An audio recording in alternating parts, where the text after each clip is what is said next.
Bonsoir chers auditeurs, chères auditrices, chers téléspectateurs, chères téléspectatrices, soyez les bienvenus sur La Voix du Djibouti.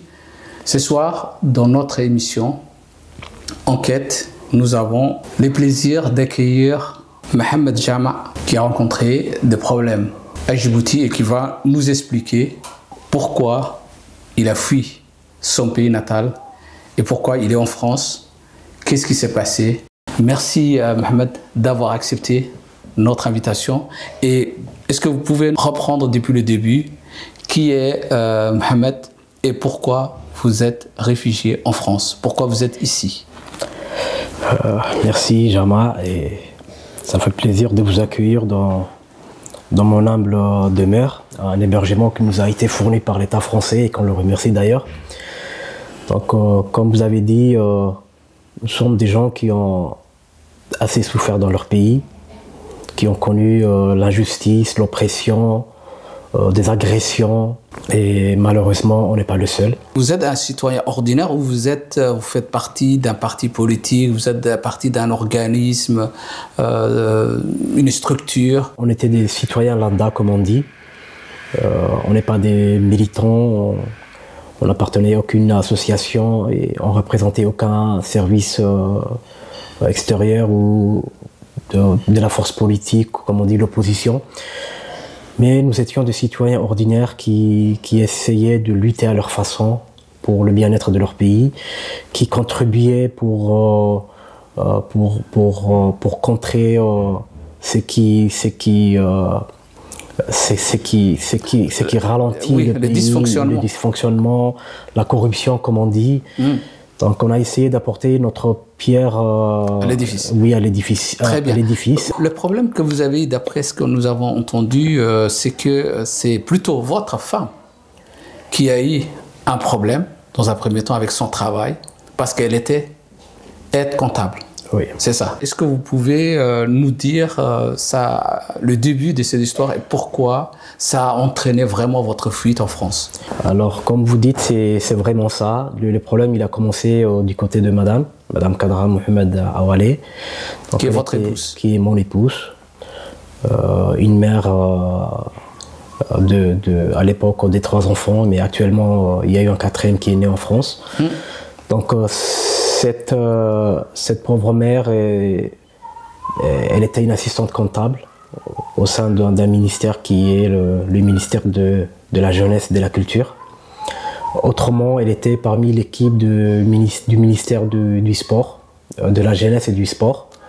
Donc après un remaniement en 2021, il y a eu la création d'un nouveau ministère, donc le ministère de la Jeunesse et de la Culture, d'où elle a été mutée. Au même titre que plusieurs de ses collègues. Et elle a continué à exercer les mêmes fonctions qu'auparavant, c'est-à-dire toujours l'assistante comptable. D'accord. Donc malheureusement, ma femme, elle partageait mes soucis avec moi et elle me disait qu'il se passait des choses bizarres dans ce nouveau ministère. Dans un premier temps, elle m'a expliqué ou me montré qu'elle était exposée à de risques et des responsabilités qui ne lui revenaient pas, autant qu'assistante comptable. Elle n'était pas comptable, mais elle jouait le rôle d'un comptable. D'accord. C'est qu'il l'exposait à des responsabilités qui n'étaient pas la sienne.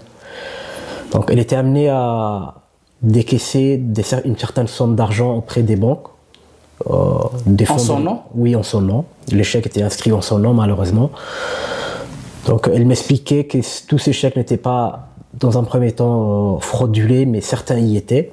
En récupérant une certaine somme d'argent auprès des banques, elle le gardait dans un coffre qui était disponible dans son travail, où elle exécutait les ordres qu'on lui donne, de remettre cet argent à des entités tierces, peut-être pour payer le salaire des agents, ou des droits d'auteur, comme il disait. Mais dans d'autres cas, elle voyait que c'était illégal ce qu'on lui ordonnait. Elle était amenée à ne pas avoir de décharge pour la remise de ses fonds. Et elle a constaté qu'il y avait des paiements qui ne devraient pas avoir lieu pour des services qui n'ont pas été encore faits. Pire encore, elle avait découvert qu'il y a eu des détournements des fonds avec l'amabilité du fournisseur à la place. L'un des plus grands fournisseurs de l'État qui est la société El Gemil, Nougat Prix et aussi le supermarché Al-Gemil. Elle avait découvert que les comptes clients du ministère étaient inscrits en un nom, le nom d'une personne qui n'est autre que la secrétaire particulière de la ministre. Et on remarque, comme vous avez pu le remarquer, dans les relevés de ces comptes, il apparaît des effets personnels qui sont imputés sur les fonds de l'État. Donc des produits personnels, des consommables. Donc tout ça a fait en sorte que ma femme soit ciblée. Parce qu'elle n'est pas rentrée dans le circuit. Non seulement elle n'est pas rentrée dans leur jeu de corruption, mais elle a essayé d'intervenir et de faire barrage. De lancer derrière. Voilà. Donc à un moment donné, il y a eu le frère de la ministre, un certain Ali Moumine, qui l'a agressé. Physiquement et verbalement. Donc il l'avait traité d'un gros mot que je ne peux pas lui dire devant les caméras plutôt. Donc il s'en est pris à elle parce qu'elle avait refusé de lui voler du matériel qu'il devrait s'acquitter dans les cadres des équipements du mémorial EGA. Donc il voulait qu'elle dissimule des matériels qui lui sont destinés. Donc c'est pour ça qu'il l'a agressé et qu'il l'a traité d'un gros mot. Et il y a eu aussi des détournements, d'après le document que nous avons pu avoir, des détournements de l'UNICEF. Oui, je crois que madame a tous les documents pour prouver et pour démontrer tout ça. D'accord. Donc il s'est avéré qu'une subvention qui a été accordée par l'UNICEF pour réaliser des activités qui étaient propres au ministère de la Jeunesse a été détournée. Donc cet argent a été déposé dans un compte qui n'est pas celui où les fonds ont été alloués. Donc un compte qui a été ouvert dans la banque des CAC Bank. Donc malheureusement, ce projet a été refinancé une deuxième fois. Donc, mais cette fois, il a été imputé sur les comptes du Fonds de la Jeunesse. Donc ce qui ont fait un projet à 2 financements. D'accord. Les premiers étant détournés. Donc il a été réalisé une deuxième fois. C'est votre épouse qui a été exposée, qui n'est pas rentrée, on va dire, dans les sérails des ministères, comme ça a été voulu peut-être par les ministres. Et comment c'est impacté à vous? Pourquoi c'est arrivé à vous? Pourquoi il y a eu un impact derrière? Effectivement, que vous soutenez votre épouse, c'est compréhensible. Mais d'après nos informations, vous avez été directement aussi agressé derrière. Les problèmes ne s'est pas confiné au niveau de ce ministère.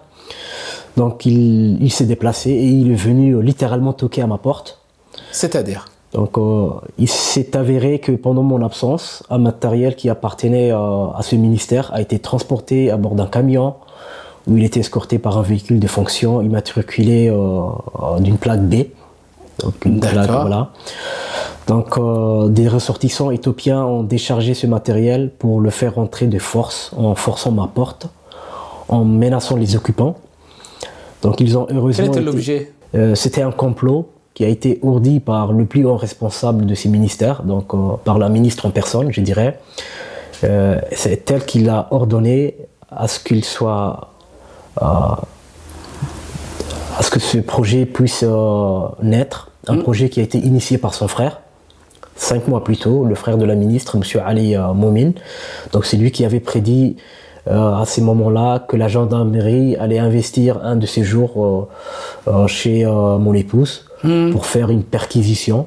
Donc ils ont mis 5 mois pour le réaliser. L'objet, c'était pour l'accuser? Pour l'accuser et pour lui mettre sur les dos et tout ça, pour la faire taire aussi, pour l'écarter. Malheureusement, ça aurait pu être fait d'une autre manière. Elle pourrait être mutée ailleurs, mais il a été décidé ainsi.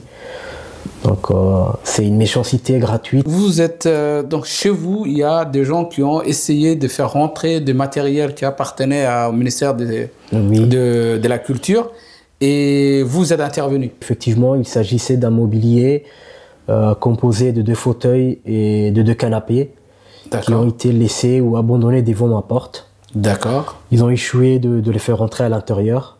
Donc sans l'aide des voisins, ma femme aurait pu être actuellement derrière les barreaux comme beaucoup de citoyens à Djibouti. Donc voilà, et ensuite j'ai prévenu la brigade la plus proche, celle de Cheikh Moussa. D'accord. Donc ils m'ont accompagné, ils ont constaté et je l'ai même aidé à transporter le matériel à bord de mon véhicule parce qu'ils avaient... Oui, nous avons des photos devant chez vous, effectivement, voilà, où il y a des policiers qui sont des gendarmes qui sont devant vous. Voilà, donc le matériel a été emporté par la gendarmerie, ils ont ouvert une enquête et au bout d'une semaine, l'enquête a été clôturée. C'est-à-dire on m'a annoncé que l'enquête a été abandonnée et que ma plainte a... Vous avez abandonné l'enquête? Je n'ai pas abandonné, mais la brigade a abandonné l'enquête. Moi, je n'ai pas fait une enquête, donc ça c'est le travail de la gendarmerie. Ouais. Mais j'ai déposé une plainte contre la personne qui a été utilisée pour exécuter ce complot, un certain Ismail Ousmane, je pense. Ismail Ousmane Ahmed. Donc c'est cet homme-là qui a reçu l'ordre de transporter le matériel. Donc malheureusement, les gendarmes ont affirmé que ma plainte a été retirée contre mon gré. Ce qui est dur à entendre et à comprendre. Donc ce qui m'a contraint de saisir le procureur et que l'enquête puisse continuer et que l'homme puisse être traduit devant la justice. Une justice qui n'est pas vraiment 100% fonctionnelle, c'est ce qu'on a constaté. C'est-à-dire dès le début, on nous a présenté devant un procureur, un certain Hassan, et il nous a maltraités, il nous a fait comprendre qu'il s'est rangé du côté de l'accusé. Il a traité de Naya, un terme sexiste, à mon épouse. Il nous a même... Un terme péjoratif aussi, oui. Il nous a même... il s'est emporté en disant pourquoi on n'a pas tout simplement déplacé le matériel chez les voisins. D'accord, c'est le procureur qui vous a dit pourquoi vous n'avez pas déplacé. Le procureur Hassan a dit en personne pourquoi on n'a pas déposé ce matériel chez les voisins pour que le problème puisse se déplacer ailleurs. D'accord. Et qu'on puisse... que les voisins soient accusés à notre place. D'accord. Donc malheureusement, un autre procureur a pris l'affaire et ça a donné qu'on soit présenté en audience. Et au bout de 4 mois, l'homme a été condamné pas seulement pour les vols, mais pour diffamation et menace de mort. Après, parce qu'il avait essayé de s'en prendre à mon épouse. Donc le vol ne lui a pas été retenu parce que l'État de Djibouti n'a pas porté plainte contre lui. D'accord. Étant les propriétaires de ce matériel. Donc malheureusement, on n'a pas eu justice. Et plus tard, l'affaire a pris une autre tournure et on nous menaçait, on craignait à ce que le menace de la ministre Hibo puisse être exécuté parce qu'elle avait menacé à ma femme comme quoi elle a des preuves et des enregistrements qu'elle comptait présenter à l'opposition ou à Mme Boukaro, une certaine polémiste qui réside à Londres, si je ne me trompe pas. Donc Hibo a expressement menacé ma femme qu'elle allait lui mettre qu'elle allait l'accuser que ma femme est une traîtresse et qu'elle est sur le point de trahir la nation. La nation. Voilà, donc ça nous inquiétait et c'est ça en fait qui a contraint à ce qu'on puisse partir et se réfugier en France. D'après ce que vous avez présenté dans l'interview en Somalie, vous avez dit que depuis que votre femme a été plus ou moins agressée, les frères de votre épouse votre gendre a été également agressé près de chez vous. Ensuite, le fait qu'elle est sortie du pays, parce que vous êtes venu ici en vacances pour faire tasser un petit peu lorsque vous avez écrit, d'après les informations que vous nous avez transmises, vous avez écrit à un certain nombre d'institutions à Djibouti, comme les procureurs, comme des députés aussi, qui sont intervenus dans votre situation. Et vous avez écrit au président de la République, vous attendiez la réponse du président de la République, vous êtes venu en France en vacances Et votre retour à Djibouti a été un calvaire, c'est ça? Pendant les procès, nous avons essayé parallèlement de chercher de l'aide auprès de plus hautes instances et de plus hautes des personnalités qui détiennent le pouvoir à Djibouti, tel que le ministre de la Justice qui m'a reçu dans son domicile au café de la gare. Donc malheureusement, il m'a affirmé que ma femme a fait une erreur, l'erreur de ne pas voler son pays, qu'elle devrait laisser ces gens-là prendre leur part et prendre sa part aussi. Ensuite, c'est le ministre de la Justice, M. Ali Hassan Bahdan. En personne? En personne, devant moi, dans son salon, en disant que ma femme est devenue de Welaldoun. C'est-à-dire? En disant, si je le traduis en Somalie, donc ça veut dire que ta femme, elle se comportait comme une personne honnête, parce que les Welaldoun, entre guillemets, ils sont connus comme étant les garants de la Constitution. Et lui, c'est un Welaldoun aussi? Un Welaldoun aussi. Okay. C'était pour ça que je l'ai rencontré, pour qu'il puisse nous donner un coup de main et calmer sa collègue Hibo, qui voulait s'en prendre à nous. Donc, suivi de l'inspection générale d'État, qu'on a déposé un courrier en expliquant notre souci et en présentant surtout les preuves de ces détournements de fonds, des malversations. Malheureusement, l'inspecteur général m'a envoyé un inspecteur, un certain M. Hassan, qui est venu me voir. Il m'a dit qu'il a été envoyé par l'inspecteur général en personne. D'accord. Et que cette affaire allait être traitée d'une façon non officielle. Notre rencontre était non officielle. Et qu'il ne pouvait pas intervenir tant que notre histoire avait une partie pénale. Donc il nous a expliqué que l'IGE ne pouvait pas intervenir et ne pouvait faire aucune audit. D'accord. Ni nous donner quoi que ce soit pour nous aider. Ensuite, c'était le tour de la Cour des comptes. On a déposé un courrier, le même type que l'IGE. On n'a eu aucune réponse. On a rencontré après des députés. Donc M. Abdou Sekié s'est prononcé en notre faveur après avoir consulté les dossiers, qu'il a constaté effectivement qu'il y avait de malversations et de détournements qui ont été lieux dans ces ministères. Et il a effectivement précisé sur le dernier paragraphe de sa lettre qu'il a transmis au médiateur. Donc c'était au tour du médiateur de rentrer en jeu. Il nous a reçus et on a été auditionnés par les agents de la médiature. Donc ils nous ont expliqué qu'un rapport allait être transmis à la présidence.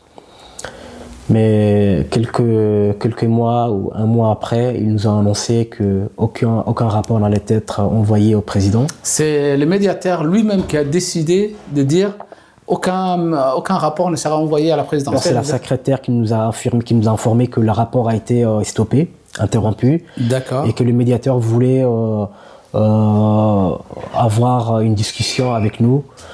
Donc on est venu sur la demande du médiateur.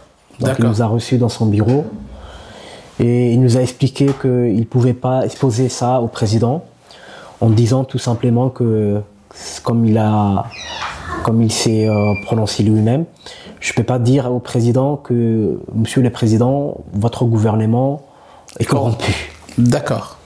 Donc je ne peux rien faire pour vous, vous devez patienter et espérer qu'il y ait un remaniement et que tout ça puisse se calmer. Avant de rajouter que ma femme avait beaucoup de chance d'avoir atteint jusqu'ici, de pouvoir se battre comme elle a fait, qu'elle aurait dû être arrêtée et emprisonnée. À ce moment-là, on a décidé de saisir nous-mêmes le président. C'est pourquoi on a déposé un courrier à la présidence. Malheureusement, ce courrier n'a pas pu être certifié avec le cachet du guichet de la présidence. Pourquoi? Ils nous ont expliqué que s'ils mettaient un cachet dessus, certains gens ont tendance à le mettre sur les réseaux sociaux, une preuve, quoi. Une preuve pour dire que le président ne nous a pas écoutés. Donc on a accepté à ce qu'il ne soit pas tamponné. Il porte uniquement la date avec un dateur. D'accord. Donc ils ont juste daté le courrier. Donc entre-temps, ma femme a subi un traumatisme. Elle a vu un médecin qui lui a prescrit une ordonnance comme quoi elle doit consulter un psychologue. Donc pour l'aider à s'en remettre, j'ai décidé de l'emmener à Paris. D'accord. 10 jours, je dirais. Voilà. Et à notre retour, on comptait sur la réponse du président. Mais malheureusement, on a reçu une réponse indirecte. L'homme qui a été condamné, mais aussi ses complices, ont tous été promis au titre de directeur. D'accord. Donc à partir de là, c'était très difficile. Il y a eu, comme elle a dit ma femme, l'agression de son frère, des menaces téléphoniques. On nous accusait qu'on avait transmis des données pendant notre présence en France, qu'on avait rencontré des membres de l'opposition. Donc l'affaire a pris une autre tournure. Vous avez rencontré on a rencontré personne. Donc c'est pourquoi on a décidé de quitter le pays. D'accord. Et comment ça s'est passé, cette départ du pays? Comment ça s'est organisé? C'était un départ à la hâte et mal organisé. D'abord, on a décidé que mon épouse puisse partir en premier. Oui, parce que c'était elle qui était la plus risquée. La plus exposée, et d'autant plus qu'elle était enceinte aussi à ce moment-là. Elle était enceinte de 7 mois avant son départ. Donc on a décidé d'abord qu'elle puisse partir en premier et qu'on allait la rejoindre. Malheureusement, entre-temps, je me fais agresser. J'ai eu de coups, je me suis cassé le pied. On vous a cassé ou vous vous êtes cassé? Non, on m'a agressé et ma plainte aussi n'a pas été prise comme la dernière fois. Donc je porte des séquelles jusqu'à présent. Donc vous êtes parti à la gendarmerie? Toujours à la même brigade, oui. Vous voulez déposer plainte, et qu'est-ce qu'on vous a dit? On m'a dit qu'on ne pouvait pas recevoir ma plainte comme la dernière fois. Pourquoi? Parce que je me battais contre des gens puissants, que ces gens-là étaient intouchables. Donc c'est ce qu'ils m'ont affirmé. Moi qui saignais, moi qui étais blessé, j'ai dû me soigner, et le lendemain je me fais arrêter et j'ai été gardé dans... Pourquoi vous êtes arrêté? On m'a accusé d'avoir agressé un homme. Les hommes qui vous ont agressé? Oui. Donc j'ai été arrêté au 4e arrondissement. Donc on a découvert que ma femme manquait à l'appel, qu'elle était partie. Et les policiers de l'arrondissement 4 ont décidé à ce qu'on puisse me confisquer les passeports, et mon passeport et celui de ma famille aussi, de mes enfants. Pour quelle raison? Pour ne pas s'enfuir, apparemment. D'accord. Donc j'ai dit négocier, ma famille ont dit négocier pour qu'on puisse garder les passeports, et pendant ce temps-là, j'ai pu quitter le pays discrètement. Est-ce qu'il y a des gens, des témoins qui peuvent appuyer à votre déclaration, à ce que vous avez vécu à Djibouti, qui sont à Djibouti ou en France? Alors à Djibouti, oui, les courriers en parlent d'eux-mêmes. Donc, lorsque je vous dis qu'on a rencontré autant de personnalités, je pense qu'ils sont en train de m'écouter là maintenant et qu'ils se reconnaissent, comme le ministre de la Justice, le député, je ne connais pas son nom, M. Nalatour, donc, qui nous a reçus lui aussi et qui n'a malheureusement pas pu faire quoi que ce soit. Qu'est-ce qu'il vous a répondu? Pourquoi il n'a pas pu faire? C'est un député de l'État. Il a dit qu'il ne pouvait pas se mêler de cette affaire parce que c'était une affaire de femmes, d'après lui. D'accord. Un conflit entre deux femmes, c'est-à-dire il parle de la ministre, Madame Hibo, et de ma femme, Madame Kadra. Oui. Donc il disait qu'il ne pouvait pas se mêler à cette histoire, c'est une histoire de femmes. Je pense que la directrice de l'UNFD aussi est en train de m'écouter. Donc elle aussi, elle nous a reçus et elle a dit qu'elle était impuissante pour agir. Pourquoi? Normalement, elle était censée défendre les causes féminines, mais face à un ministre, elle a dit qu'elle était impuissante et qu'on devrait s'adresser plutôt à la première dame. D'accord. On l'a fait, on l'a saisi, on a envoyé un courrier. Je ne sais pas si elle a reçu la première dame. Suivi de l'inspection générale d'État, de la Cour des comptes, du médiateur, du ministère du Travail, de l'inspection, de l'inspecteur des lois et de travail aussi, qui a traité notre dossier et qui a eu affaire à la DAF de ces ministères-là. Il lui a répondu un de ses courriers. La DAF, malheureusement, Madame Medina, la DAF du ministère de la Jeunesse et de la Culture, elle a répondu à l'inspection de loi et de travail que ma femme a porté plainte contre un homme innocent.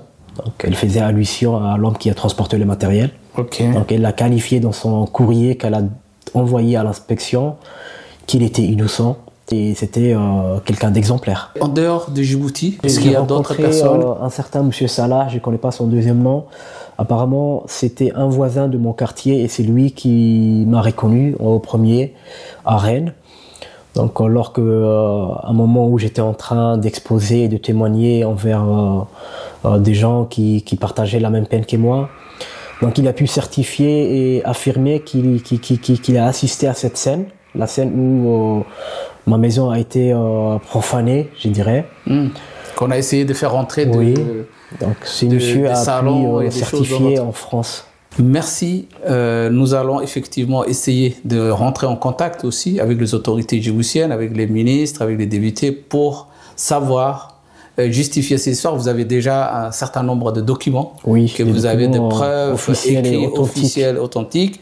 Mais nous allons quand même essayer d'envoyer des courriers auprès des ministères à Djibouti et des députés pour avoir aussi Madame Jandra qui a été abusivement licenciée. Elle a été licenciée dans quel cadre? Sans pouvoir justifier, elle a juste reçu une note qui dit qu'elle a été relevée de ses fonctions à partir du mois de janvier 2023. Le 1er janvier 2023, la ministre a signé un document dans ce genre. Elle était accusée en quoi? De rien du tout. De rien elle était juste relevée de ses fonctions. Relevée de ses fonctions. C'était fonctionnaire, votre femme? Non, malheureusement, c'était un agent conventionné. Mais elle était en CDI? En CDI, oui. Elle travaillait depuis 2013. Est-ce qu'ils lui ont donné tous ses droits? Elle n'a pas eu. Elle n'a rien eu, ni préavis, ni indemnité de licenciement. Merci. Merci encore. Je vous en prie. M. Mohamed Djama, merci. Merci à vous. Notre émission se termine sur ce point. Nous allons effectivement faire également notre enquête pour savoir aussi la version des autorités djiboutiennes. Merci.